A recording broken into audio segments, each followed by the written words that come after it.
C'est Alexandra Brazzaville, une vidéo que je ne pensais pas être amenée à faire, mais qui est importante. Bien sûr que le peuple français est souverain et que la France appartient au peuple et non pas aux politiques qui ne sont que de passage.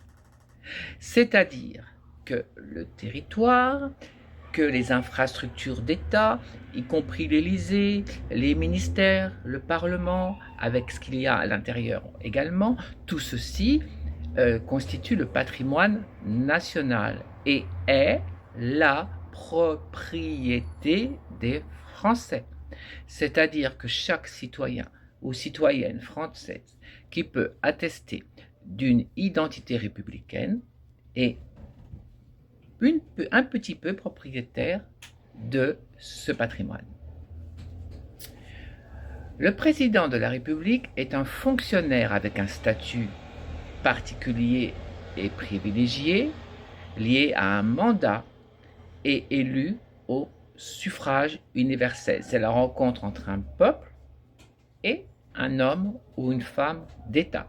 Son rôle est de conserver la République française dans un état optimal, mais certainement pas de l'appauvrir, de l'endetter ou de mettre à mal des systèmes sociaux, je dirais, ou éducatifs qui ont permis à nos générations d'exister et qui vont permettre aux futures générations de continuer à exister dans un pays, je dirais, qui tient la route et où ils pourront être heureux.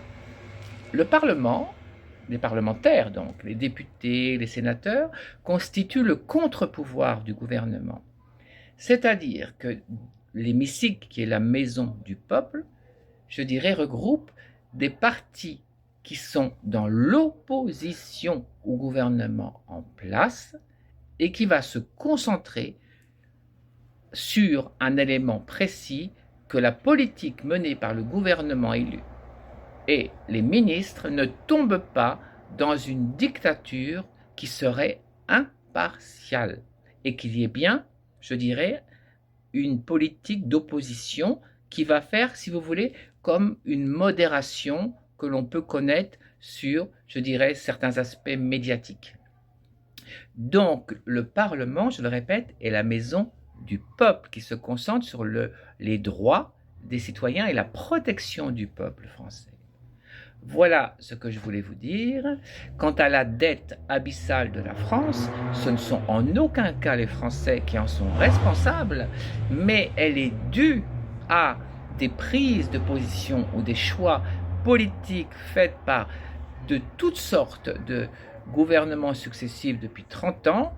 Et moi, j'aurais tendance à dire que ceux qui en sont responsables, ce sont bien ces politiques-là.